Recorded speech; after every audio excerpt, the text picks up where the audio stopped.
All right, hello and welcome everyone to our latest event in the precision medicine space here at Diaceutics. We're glad you joined us for this talk. Today, our speaker is Dr. Arsen Osipov from Cedars-Sinai, who will be discussing the molecular twin platform, a multi-omic approach for predicting accurate clinical outcomes. Here's a look at today's agenda. My name is Ian Moore, and I'm a network development manager with Diaceutics. I'll provide a short background about Diaceutics as a whole, as well as DXRX, our precision medicine platform for labs. I'll then turn it over to Dr. Osipov for his presentation, and at the end of the presentation, we'll dedicate some time for Q&A, where we'll answer your questions. Please note, you can ask questions at any time during this talk by typing them in the box below the presentation. Diaceutics is an end-to-end services provider and data analytics company specializing in precision medicine. Our mission is better testing, better treatment, and we're building towards a future where the testing ecosystem allows all patients to receive the right treatments at the right time. We believe that labs need to be involved earlier in the precision medicine decision-making process. We have experience in 96 disease pathways and have worked on every precision medicine brought to market with 36 of the top 40 pharma clients. And we also have a global presence across 53 countries, which enables knowledge sharing across a vast range of topics. All diagnostic labs can find a benefit from a DXRX registration, regardless of shape or size, and we see this collaboration having a positive patient impact all over the globe. Our goal is to break down global barriers between labs, and we see DXRX as the way to accomplish this. With a free DXRX membership, you receive access to easy-to-navigate lab map US claims dashboards for NGS and IHC testing, a curated feed of companion diagnostic and precision medicine news and resources, visibility to Diaceutics and pharmaceutical-sponsored collaborations for both labs and pathologists, as well as lab-focused webinars like the one you're watching here. On both the left side of the screen and in the DXRX booth in the exhibit hall, you'll find a link where you could schedule a meeting with the network development manager to learn more about DXRX and joining our lab network. We'd love to meet with you. It is now my pleasure to introduce Dr. Arsen Osipov. Dr. Osipov is a GI medical oncologist and program lead of the Cedars-Sinai Pancreas Cancer Multidisciplinary Clinic and Precision Medicine Program. He is also a clinical translational investigator in the Gastrointestinal Disease Research Group and Pancreas Cancer Research Group of the Samuel Ocean Cancer Center at Cedars-Sinai. Dr. Osipov focuses on a multidisciplinary approach for both his research and clinical endeavors, bringing together colleagues from hepatobiliary surgery, gastroenterology, radiation oncology, radiology, and basic science to optimize scientific discovery and patient care. The goal of Dr. Osipov's research is to unlock the immense potential of immunotherapy in pancreatic cancer and thus advance treatment strategies and improve clinical outcomes for patients afflicted with this disease. More recently, Dr. Osipov has completed a multi-year project, the Molecular Twin, which incorporates multi-omics and AI machine learning for clinical outcome prediction in PDAC. Thank you for joining us today, Dr. Osipov. We're excited to hear from you. And with that, I'll turn it over to you. Well, thank you, Ian, and Diaceutics for inviting me to speak to your very good audience. So we'll get right into it. As Ian already highlighted, I'm going to be talking to you about a multi-year project called the Molecular Twin, and it's a platform where we use a multi-omic approach for predicting accurate clinical outcomes. I have no disclosures, and I want to start by actually talking about kind of 4 big topics or objectives that we're going to go over. We're going to talk about precision medicine in the current landscape of single omics, and particularly in pancreatic cancer, which is my focus area both clinically and in terms of research, and then move towards how we extend precision medicine to multi-omics, and really what does that mean? Discuss how AI and multi-omics together can improve clinical testing and patient care. And then ultimately, we're going to conclude by investigating the future of multi-omics and machine learning and how we move forward in time into the future using this very powerful platform. And I think the best way to get started is really to understand one pancreas cancer, and this is really an example tumor, like many other malignancies, that really, not only is it a deadly tumor, it's a common malignancy, but it really needs a lot of help in terms of diagnostics and interventions to improve patient outcomes. Now, many of you may not know, but really all the therapies in oncologic care, including surgery, chemotherapy, and radiotherapy, are employed across all stages of pancreatic cancer. Surgery is the only curative option. Chemotherapy is routinely used, again, across all stages. And in certain cases, we sometimes use radiation therapy or radiotherapy to be able to decrease tumors so that we can surgically remove them. Now, I've also shown you here that when you compare it to the other common and deadly malignancies, and here we're looking at cancer-related death, you can see that from now up till 2030, we can see there's a downward trend for lung cancer, colorectal cancer, breast cancer, and prostate cancer. But the only cancer where they're actually expected to have an increase in the cancer-related death is pancreas cancer, where it's actually expected to become the second leading cause of cancer-related death in the United States. And there are many reasons for this. Now, pancreatic cancer, like all cancers, is really a disease of the genome.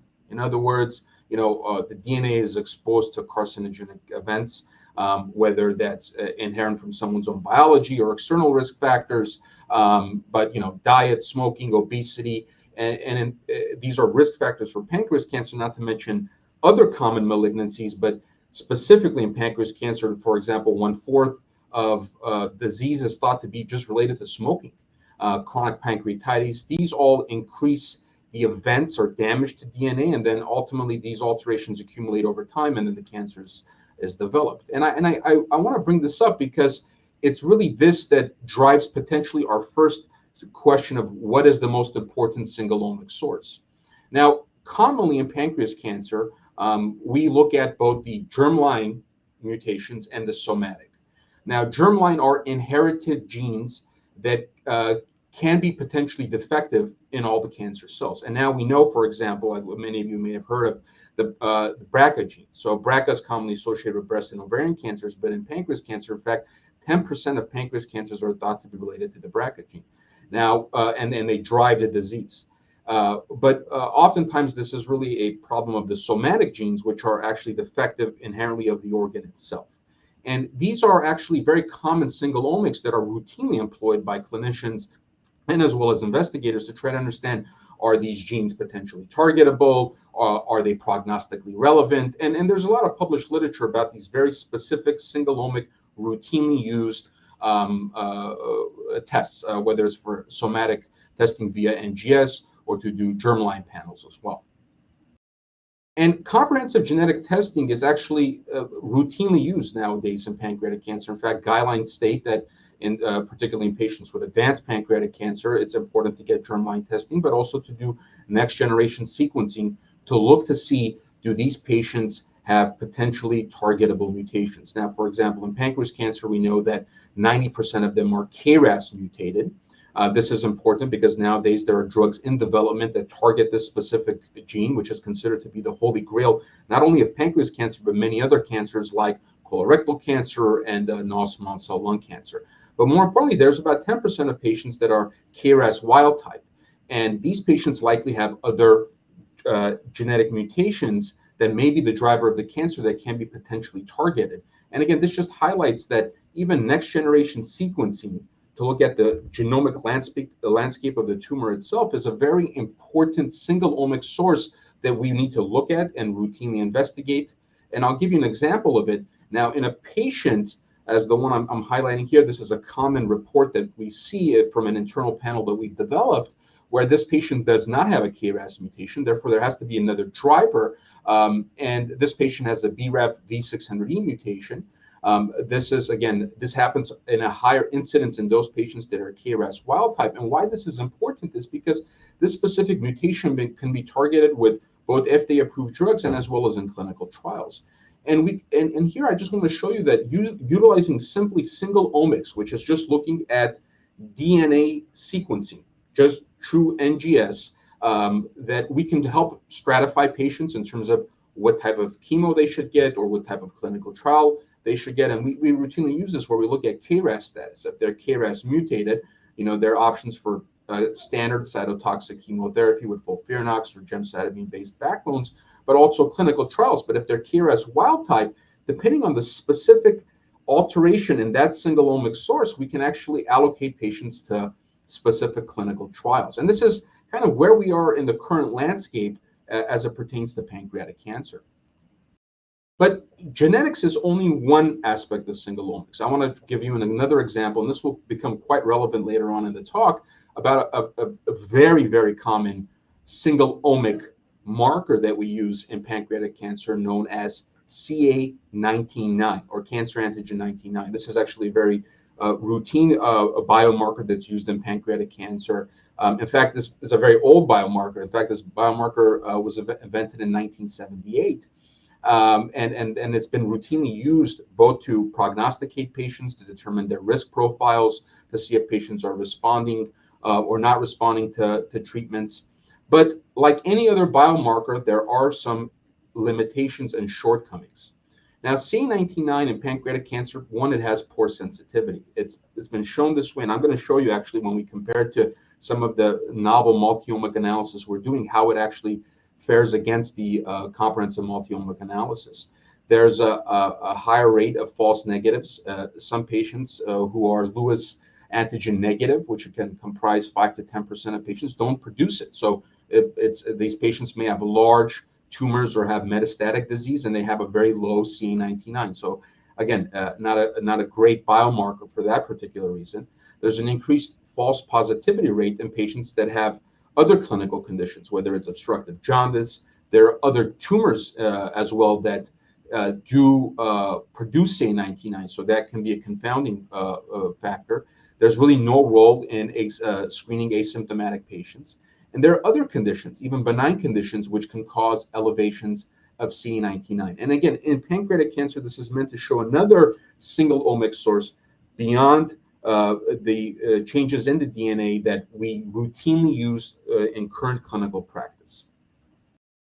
And I started this with these two concepts of NGS and as well as CA19-9 to tell you that these not only highlight where we are, but they also highlight specific challenges that we have in pancreas cancer, but across all cancers, because we really are not quite there in terms of having excellent predisposition markers or predictive markers or prognostic markers, because these markers are important. Because, for example, if you have a good predisposition marker, you know which patients you want to watch.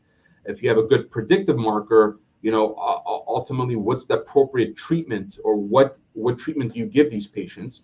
And prognostic markers are how aggressive is the disease, who should we treat, how aggressively should we treat these patients.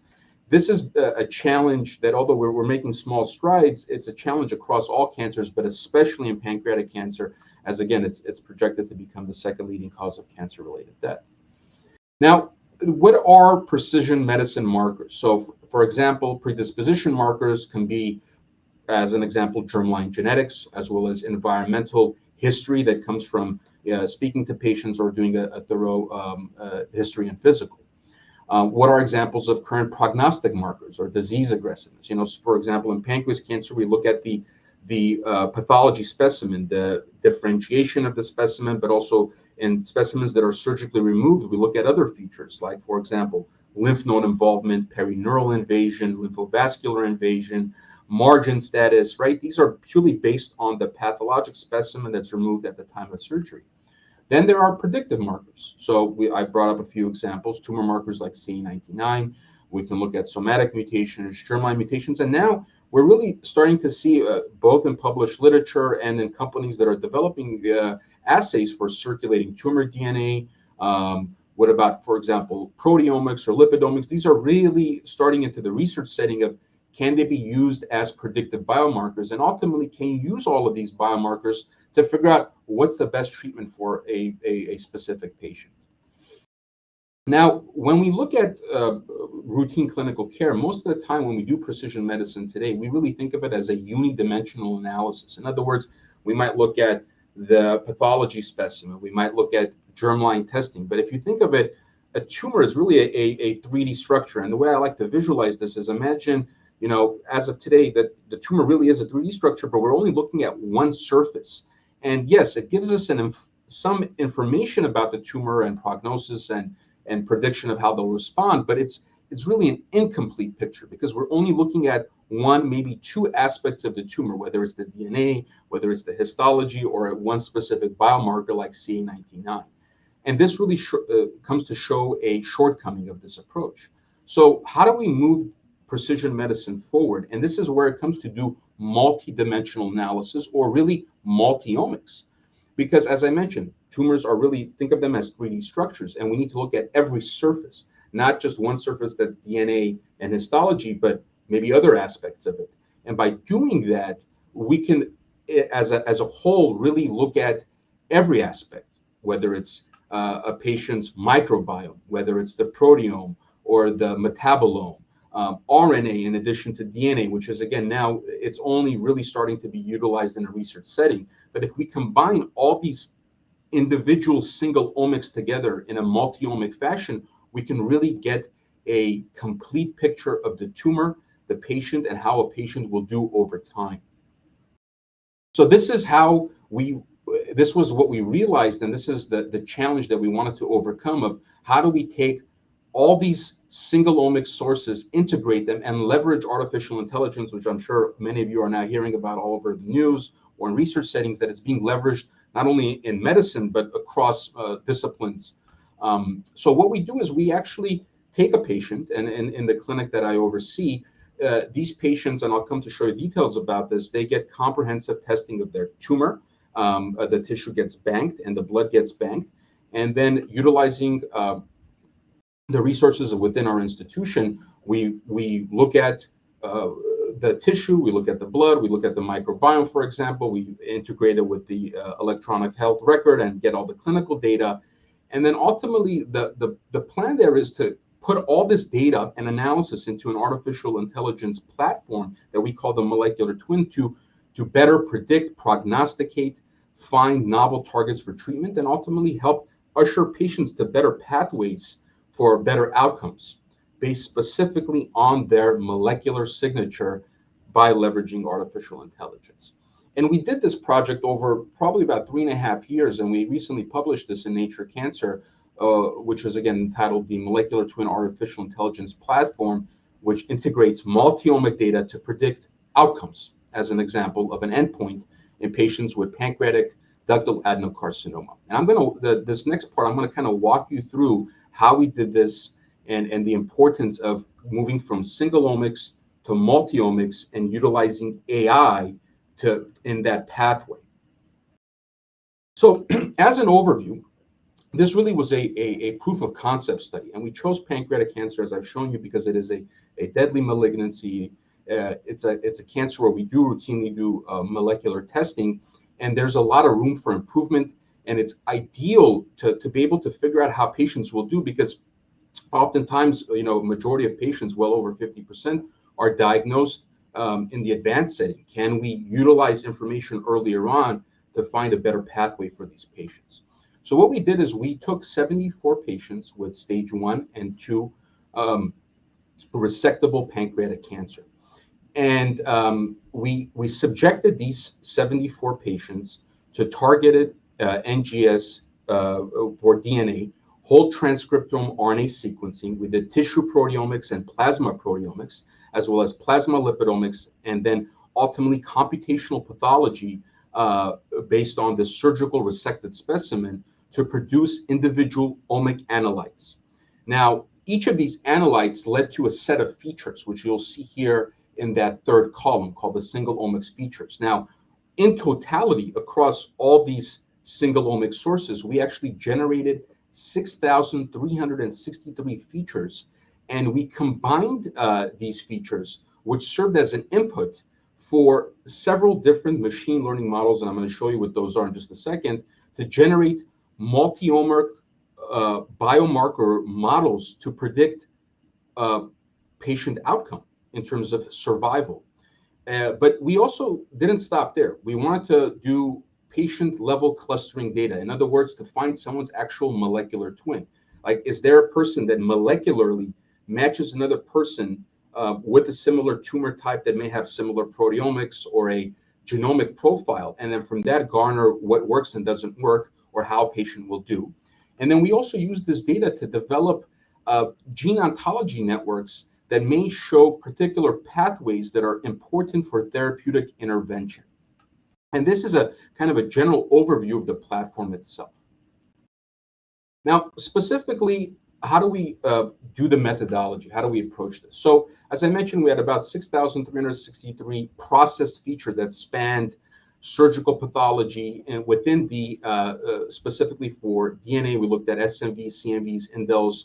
For we looked at RNA, we looked at fusion, we looked at tissue proteins, plasma proteins, lipids, and computational pathology. Then we took all of this and we did essentially all possible analyte combinations, and that was about 1,024 of them.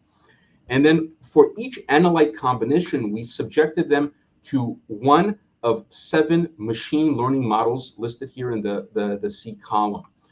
These included logistic regression. We did hidden layer deep neural networks as an example, but we subjected each potential combination to one of these machine learning models. And then we had multiple combinations produced, well over 7,000 of these. And we used it to analyze an endpoint of about predictive power and which analytes contributed to that predictive power in terms of accuracy and positive predictive value. And we used both the single omics and the multi-omics to predict disease survival. And then ultimately, as you see here in the final column, we ultimately used our internal data set of the 74 patients, and we validated it in 4 separate cohorts, one from TCGA, which is a publicly available database, and then 2 separate cohorts from Johns Hopkins University, and a 4th cohort from Massachusetts General Hospital to be able to validate the findings that I'm about to show you. So, and I want to highlight one very specific, unique example. Now, I can probably do this for every one of our single omics, including DNA, RNA, lipidomics, proteomics, but a very unique one that we're quite proud of is our computational pathology pipeline. So computational pathology was one single omic source among the other multi-omics I had mentioned. So here what we had done is we had a pathologist that worked very closely with us and took the resected specimens, and the images of random tumor nests were actually selected based off an H&E slide. And then we sent this for processing via deep learning models to provide a mask of the tumor cell nuclei.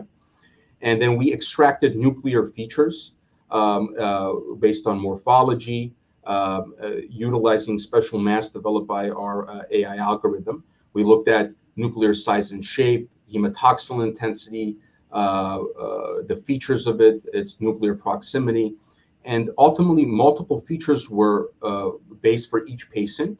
And then we utilized our machine learning to see how specifically just this omic source, how it would predict patient survival. And as a single omic source, computational pathology had an accuracy of 0.66 and a positive predictive value of 0.76. And now this is pretty good. And I'll show you what I mean by pretty good, because the next thing we did is we analyzed every single omic source individually, and then we compared it to what is considered a very standard biomarker, CA19-9. Now, here you'll see a list of both the multi-omic total analysis and of each individual single omic analysis. They are listed in decreasing order of predictive performance for disease survival, and they're arranged by accuracy and positive predictive value. As expected, and per our hypothesis, we thought that when you combine all the omic sources, that the multi-omic will have the best accuracy and positive predictive value. It's actually quite high, 0.85 and 0.87, respectively. The best single omic source, which was a very novel finding, was actually plasma protein based on our analysis. And when you compare all of this to what we routinely use, which is CA19-9, as I mentioned, it has a accuracy and positive predictive value, not only in our data set, but this was again validated in separate data sets of 0.59 and 0.53. Again, this just comes to show that a marker that we've been routinely using as a single omic source really does have shortcomings, and that it's important to not only explore these other biomarkers, but to explore them together as a multi-omic source. And the other important part is that even when we look at computational pathology, you can see that when you combine it with clinical data, it has a fairly robust accuracy and positive predictive value. So the next question we asked is, how much do each of these multi-omic sources contribute to the entire model? How much does each single omic source contribute to the formation of that multi-omic model? And we found a few interesting points. We'll start with these very unique violin plots. These are another way of showing the accuracy and positive predictive value distributions for the multiple multi-omic survival models. And here we looked at how many analytes actually there are. So, here we have 2 single omic analytes. In the second column is 3, 4, and then respectively goes all the way to 10. And you can actually see that there is a kind of a sweet spot where if you even have 6, for example, 6 single omics, a part of your multi-omic modeling, it's just as good as 4 or 8. And so there's complementarity between the analytes. In the portion below where you'll see, for example, multiple colors. You'll see green and blue and red. Now, those symbolize each individual single omic source. You could probably appreciate that the most common color in the bottom half is the green color. That actually represents the most robust single omic analyte, which is the plasma protein. And if you look at the actual numbers, they're actually not too far off. And these are the top 15 multi-omic models for disease outcome prediction. You can see that the accuracy and positive predictive value are quite similar among the top 15, but the distributions and contribution of each analyte varies, which says that you can still have similar predictive power, but change the amount of each analyte. And the other point that this highlights is that still the plasma protein is a very critical analyte that's novel, that we routinely don't utilize in the clinical care, but that we should start exploring in a very prospective fashion. The other part that's important to note is that there are even cases where if you were to use another analyte significantly, for example, tissue protein, which is the 5th model down, and if you use the right parameters from that single omic source, that you can still have a high degree of accuracy and positive predictive value for predicting how patients will do in terms of disease survival. Now we wanted to understand, can you take this a step further and try to understand, is there some kind of hypothesis you can generate from all this multi-omic analysis? And can you correlate very specific either proteins or genes to how well patients will do or how poorly they will do? So on the left-hand side, you'll appreciate a Spearman correlation of the top multi-omic features correlated to disease survival. You'll see red circles of various sizes. The size represents the specific features relevance and how important it is to the top multi-omic model.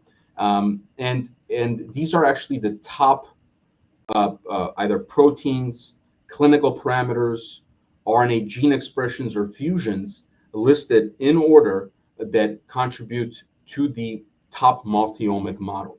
And it just shows that among not only our data set, but in the ones we validated, that these are genes worth exploring. So then we went one step further and we took all the informative features from our multi-omic model, and then we created a gene ontology network visualization that you can appreciate on the right side to look at, are there specific pathways that may be important for predicting how patients will do based on our multi-omic analysis. And some unique ones we found out is, there were pathways involved in mTOR signaling, which, there's been some data already published in that regard, but also pathways involved in carbon metabolism, pathways involved in cellular senescence that may be important for not only targeting, but predicting how patients will do. And then the next step we wanted to do is actually come to the core of what the molecular twin is can you in real time find clusters of patients that based off a true multi-omic approach and combining it with AI, do patients ultimately cluster together? And here's a good example of that. Now, here on the left-hand side, you'll see two dots, blue dots and red dots. The red dots symbolize patients that at the time of analysis were deceased, and the blue dots represent patients that are alive. Now, here you can see at the top left, these patients are all they're all deceased. Okay, and in fact, they cluster together, which means that again, molecularly, their profiles are quite similar.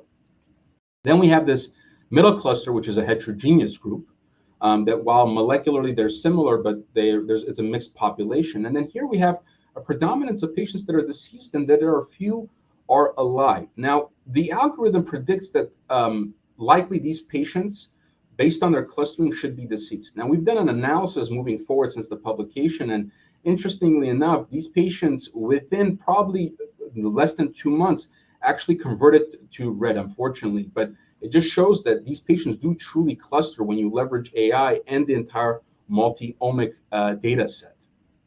And it's really, this clustering does even pan out when you look specifically even at computational pathology. And here we show that on the right-hand side, that really there are 3 clusters, and that cluster 1, which is represented by this yellow bar, they're homogeneous for their clinical outcome.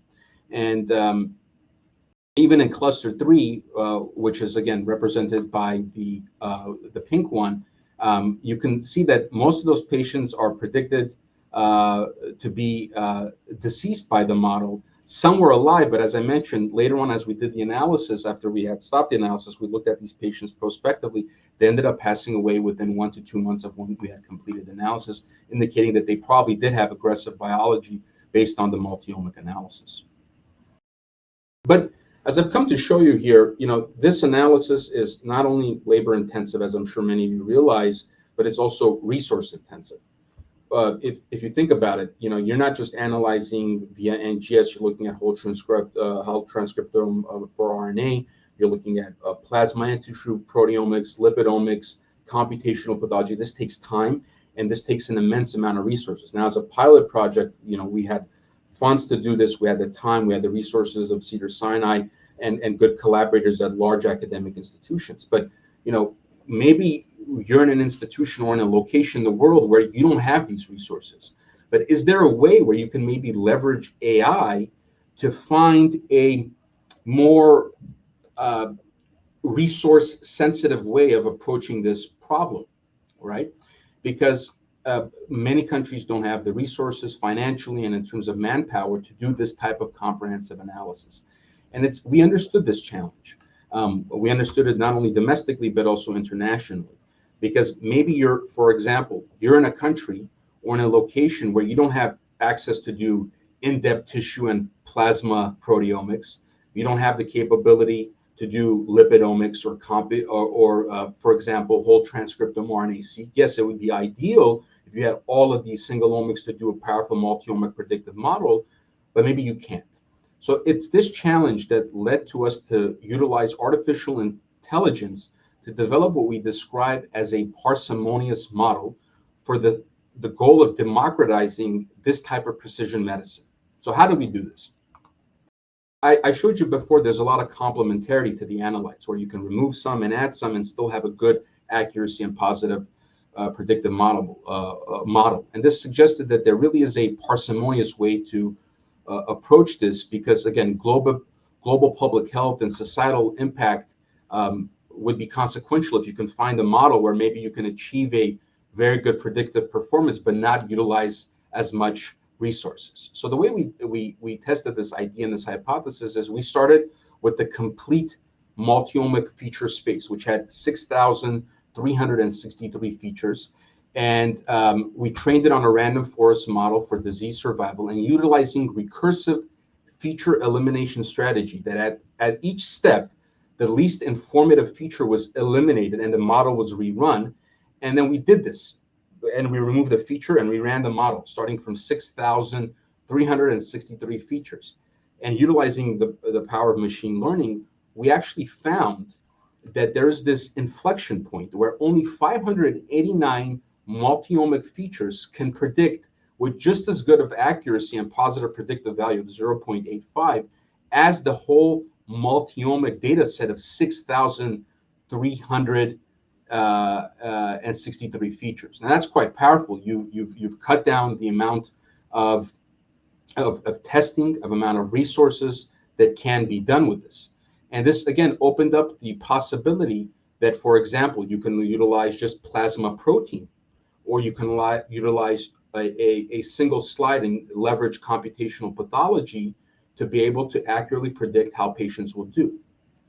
And this is something that we're quite proud of. And if you get a chance to look at the manuscript, you'll see that we not only looked at all the features, but we did various combinations where we focused only on plasma protein and computational pathology, or DNA and RNA plus computational pathology, to find the ideal parsimonious model and which features are the most relevant contributors. And this really set the stage of how do we move forward with this, not only in pancreas cancer, but can you apply this concept to other tumor types? So, as you've seen, we've analyzed here in this proof of concept multiple analytes, but it's not every analyte. For example, we looked at the TME, but we looked specifically at tumor versus stroma. Now, the tumor microenvironment has other cellular constituents, and we are now prospectively investigating this to look at, for example, CD8 T cell infiltration of immunosuppressive myeloid cells or T regulatory cells, and add these individual omic analytes into the multi-omic model. The next actual project we're also working on is incorporating radiomics. Now, patients in clinical practice are getting diagnostic and preoperative CT scans. Can we utilize and leverage this piece of information purely from radiomics to improve the multi-omic model prediction, or maybe is radiomics a good single omic predictor? Now, oftentimes we talk about other endpoints, not just disease survival or how a patient will do, but can you predict how patients will tolerate treatments, right? Well, a common question that comes up for practitioners is, will this patient be able to tolerate this subsequent chemo? We have basic kind of parameters like performance status we use, but imagine if you can incorporate wearables to look at someone's true day-to-day functional status and incorporate it into a model to predict how well this person will do with either chemo X or chemo Y, depending on how intensive the chemo is. Now, routinely, we're seeing ctDNA utilized in colorectal cancer, but can you apply circulating tumor DNA as another multi-omic source, not only in pancreas cancer, but other tumor types? Now, one point, and this was a kind of a shortcoming of our approach, but we realized this and we're now approaching this differently in a prospective fashion, is that when we looked at the tumor specimen and the blood specimen that we did for a pilot project, we actually focused on one time point, the preoperative blood sample and then the surgical specimen itself. This really looks at the tumor one point in time. But imagine if you actually looked at a patient through time. So you get a sample of the biopsy at the time of diagnosis, a serum sample, and then another one maybe in between treatments, preoperative and postoperatively. And imagine combining all of these different time points. We actually hypothesized that will lead to a better performance. And by being to a better performance and looking at it through time and obtaining multiple sample points, we can actually look at other endpoints, not just survival. We can look at disease recurrence, we can look at disease progression, we can look at response to specific agents, whether they're chemotherapy or immune therapy. But this is just an example of a kind of a future approach in the future of multi-omics. Now, as I mentioned to you, one thing we're very focused on, particularly in my lab, is novel omics, particularly in the tumor microenvironment. And for a lot of pathologists, this will be quite relevant. And in the original pilot, we focused on looking at, we looked at stroma. Again, here we've highlighted the H&E slide, regions of interest that were marked by our pathologist. And these, we set two masks. One mask, which is the one in the cyan color, the AI predicted these were the cancer cells. And then we also looked specifically also at the stroma. And we compared stromal density to cancer density as a tumor microenvironment analysis. But we can dive deeper.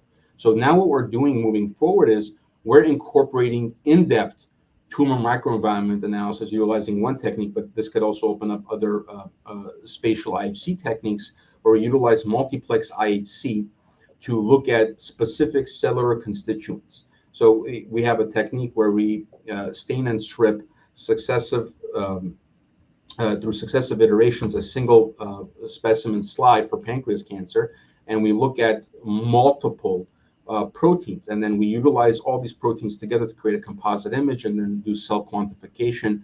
Now we have, as of today, we have 40 biomarkers, and we can identify pretty much every type of immune cell as well as stromal fibroblasts. And now each of these and the quantification of these and the proteins can serve as another individual single omic source that can potentially improve the multi-omic model. And that's really what we're kind of focused on as incorporating this into a prospective fashion. And it's not just only specific techniques, but it's also analyzing specific cohorts of patients. Now, we also have a simultaneous multi-year project where we're comparing it to the original pancreatic pilot cohort. As I mentioned, we had 74 patients in the molecular twin, and now we're adding an additional 50 patients, but these are very unique patients. These are patients which we call exceptional responders. We know that the 5-year survival for pancreatic cancer is about 13%, and about less than 2% of patients are alive 10 years out. These are known as exceptional responders. They have a very unique biology. So we are now analyzing the DNA, RNA, tumor microenvironment of these patients, and we're going back to our original molecular twin cohort and exploring the tumor microenvironment in the technique I showed with multiplex IHC, and then trying to utilize the same molecular twin platform, leveraging AI, to see, are there signatures of response and exceptionalism that we can identify in patients?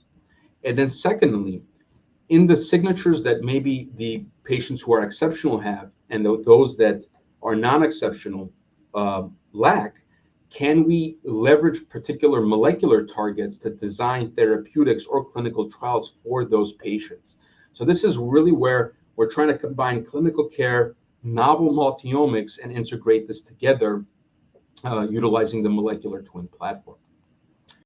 And this is again, even moving more forward in time, is that it's not just limited to multiplex IHC, but you can really look at other spatial single omic approaches. So there's spatial genomics, where you can evaluate copy number of changes, clonal diversity, clonal evolution, and clonal fitness. This will provide another robust potential single omic source. Now, routinely in labs and a part of research, more or less, they are using spatial transcriptomics and proteomics. We haven't done that. We actually looked particularly at quantification of proteomics. But if you looked at it spatially, you can look at cell-to-cell communication, spatial distribution patterns, functional states of cell types, cell type composition, and look at differentiation analysis to make your proteomic model more robust. Now, we've come to realize that actually plasma proteomics is a very highly predictive model in our data set, better than DNA and RNA. And that's why we're quite interested in exploring spatial transcriptomics. And similarly, spatial epigenetics is important because you can look at mapping of chromatin access across patient populations and the impact of chromatin modifications. And then the question comes is, how do you really apply this prospectively in clinical care? And I'm going to show you a really great example that we're doing this as of today. Now, nationally, the current national model of how you take care of patients with pancreatic cancer is that it really does involve a multidisciplinary team. Patients go from one doctor to another doctor, they get a consultation, and they see a doctor, they get a biopsy, it's sent to the pathologist, and they see you got to see a surgeon maybe to remove it. They see the surgeon says, oh, you might need a little bit of chemo. They see a medical oncologist, radiation oncologist, etc. And this can take many weeks to do. So at Cedars, we actually set up a different model, a very unique model that's very patient-centric, where patients come in on a single day. They actually see all the disciplines, get a same-day scan, and on that day, we actually take a blood sample. They get consented to our biobanking, to our molecular twin biobank, And we also request their pathology specimen, or if they're due the biopsy here, we take the biopsy specimen on that day. Now, not only does this have a great impact on clinical care, where what normally takes 4 to 6 weeks, we get it done in about 4 hours. They get a comprehensive plan and they move forward in time. But this is fully integrated into the molecular twin platform and into our clinical trial apparatus and our basic science research apparatus. Because these patients on that day get their blood banked and their tumor banked. Now, why is this important? Is because from the point that they start their treatment, we get to work and we start analyzing their specimens. Why this is important is because that from the blood that we analyze, that the tumor we analyze, and utilizing the molecular twin as I've shown you, we can utilize that to look at other endpoints, i.e. figure out, is this patient going to be a patient that's going to have a bad biology? In other words, maybe based off their initial analysis of their plasma protein and their pathology, this patient has such aggressive biology that putting them through a massive surgery is not a good idea. Or maybe they're very sensitive to chemo X versus chemo Y. And the ultimate goal is to take this information and tailor a patient's treatment in real time. Now, this, of course, needs to be studied in a clinical trial in a prospective fashion, but we're now integrating all of this into our clinical care and into our clinical trial development, where we try to utilize this to inform our decisions, whether these patients are high risk, low risk, whether they need more chemo, less chemo, whether they should or should not go to surgery. This is the goal of integrating clinical care in real time with multi-omics and artificial intelligence. You can't do one without the other. And in fact, the artificial intelligence, it allows us to do all this in a very time efficient manner, whereas we couldn't probably do this 5 to 6 years ago.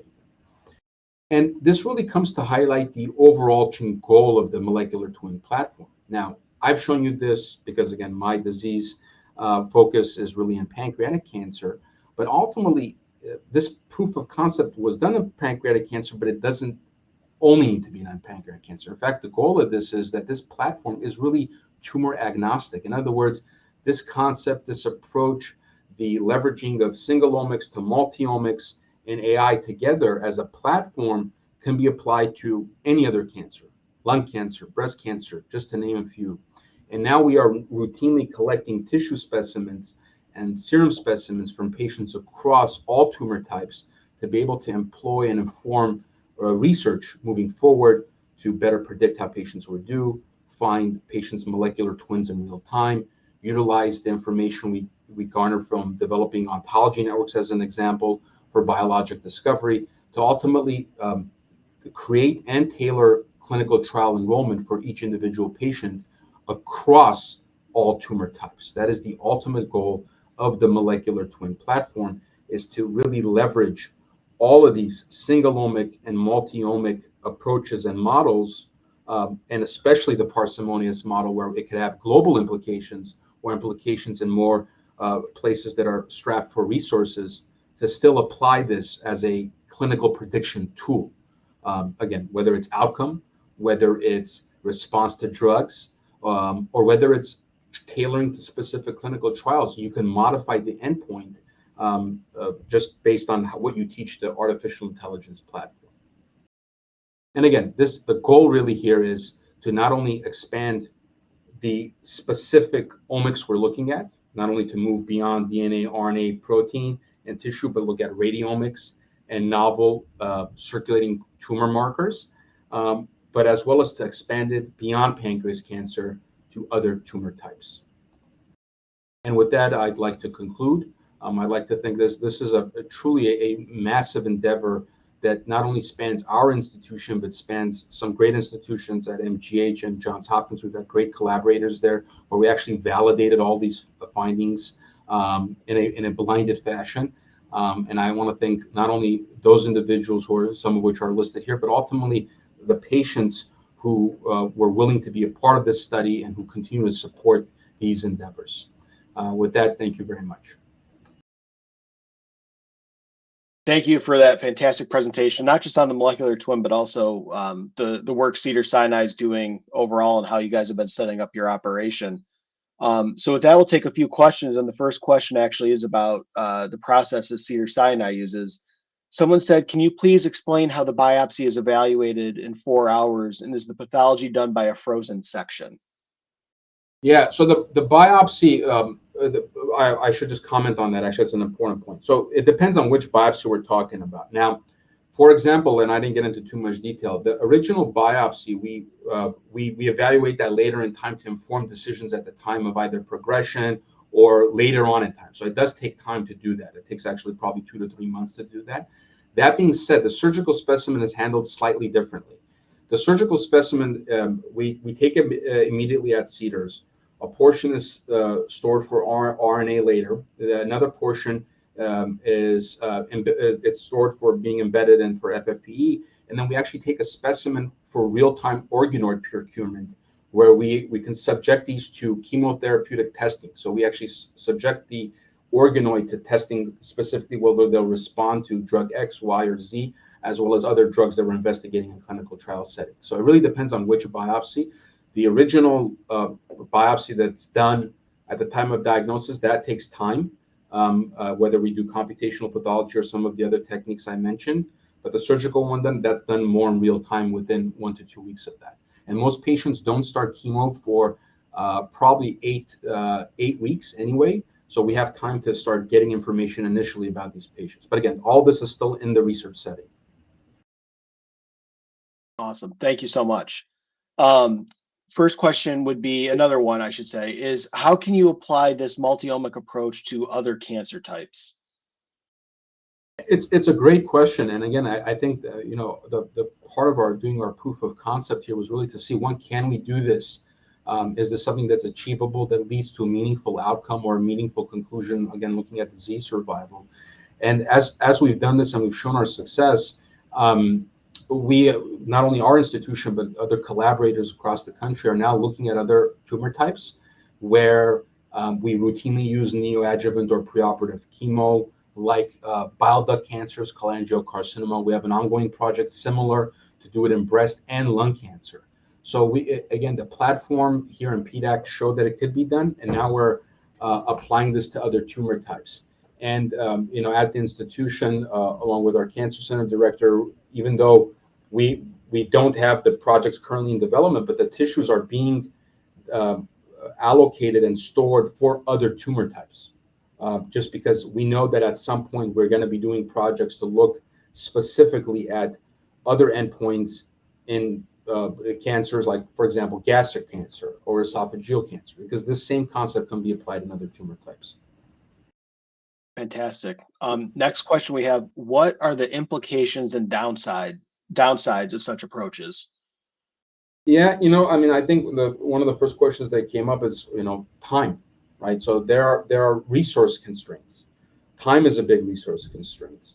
Resources themselves, whether they're financial resources or actual, physical people, reagents, etc. These are really labor-intensive processes. And yes, the real ideal is that you have the full multi-omic data set, you add more data sets like radiomics or wearables, etc., and to really utilize it as a resource to predict how patients will do, what drugs work for them, what's the best approach. But we can't do that, and that's a shortcoming of this. And I think the one way that we kind of approached this challenge was really the development of the parsimonious model, where we leveraged AI in that case, which again doesn't require resource, it just requires technical expertise and the right approach to see what is the minimum amount of resources or single omics that you need to create an ideal multi-omic model that is the least resource intensive, that could be applied in places that may monetarily not have a lot of advantages, whether it's countries or institutions or even localities. I mean, we always, and in the paper we gave this example, imagine, for example, that you could digitally scan a slide, send it to an institution or a location that's focused on this, and send a sample of serum where they do purely plasma protein and computational pathology and say, hey, this is what we predict this patient will do. And instead of doing DNA, RNA, lipidomics, and all the others that would be so much more time and so much more money would be required. So that's just one example that we highlight in the paper, that it's a real world example, and we came to show it utilizing the parsimonious model. Next question, does the platform mean that organoids are being used to study downstream effects? They are, and again, the organoids, I'm sure many people know they're, both procuring organoids and maintaining them is not easy, and success rates range from anywhere to 30 to 50%. But yeah, organoids, we're thinking of utilizing them as another single omic source to incorporate it into our modeling in a prospective fashion to determine and the way we routinely now use it is to see in our trials that incorporate immunotherapy or tumor microenvironment modulators of how the TME may be modified when we co-culture the organoids with PBMCs obtained from the same patient. So that's one example that we're doing this. But again, this is purely in the research setting that we're exploring prospectively. Next question is, what is the next step for the platform? Yeah, I mean, the most concrete example I'll give you, the one that we're really working on, is really radiomics. And why do we bring this? Why do I bring this one up? Actually, is because if you think about it, one resource or omic source that is routinely utilized as a part of standard of care and is available in many places is actually CT scans or MRIs, right? And we make clinical decisions based off of it, regardless whether it's pancreatic cancer or any other tumor type. We stage patients based off scans. We determine whether a person can or cannot go to surgery based on CT scans. So it's naturally kind of the next best readily available omic source that we should explore as an individual omic source, how predictive it is, and if it's moderately predictive or mildly predictive, can we incorporate it with the other single omics as part of our multi-omic modeling to improve the current performance? I think those are the two critical questions that we are asking, and we hope to answer in the next 1 to 2 years, not only with our current cohort that we've analyzed, but with other cohorts that we've developed, whether it's our exceptional responders or other cohorts at institutions that we're collaborating with. That's great. So the last question we have here is, how else can you leverage molecular diagnostics and AI? Yeah, I mean, people, you probably read in the news about how every iteration of ChatGPT, as an example, is getting better and better. You ask thought-provoking questions, and it gets better at answering this, and that's just purely ChatGPT. Now, we a lot of labs, a lot of academic centers are really focusing on advanced spatial profiling technologies at a single cell level. Now, you can imagine here, based off all this analysis of the single omics I mentioned, we generated 6,363 features. Now, imagine you have that, but now we're going to start focusing at a single cell level, looking at T cells, fibroblasts, myeloid cells as examples, tumor cells, single cell. How much data you'll generate from that? It won't be 6,000. It'll be a magnitude of difference in terms of how much data is being generated. And the only way we can actually make a meaningful analysis to incorporate it is only with AI. It's only AI can do it. As even as mathematicians, I'm sure, and even as utilizing disease experts, it's hard for us to really make sense of that when you start combining massive data sets together, not only from patient standpoint in terms of numerically, but just the individual components. And that's where single cell analysis really, it's an important resource, but it's just going to add to the amount of data that we need to analyze. And only AI can, I think, solve that challenge. So that's where I kind of foresee us leveraging AI a little bit more. It's when we start incorporating single cell, which we didn't do in this case. Again, it's a very resource and labor intensive process. No, that's fantastic. Well, thank you for taking the time to answer our questions and taking the time to also speak with us and present on this awesome project. And a big thank you to everyone in the audience as well.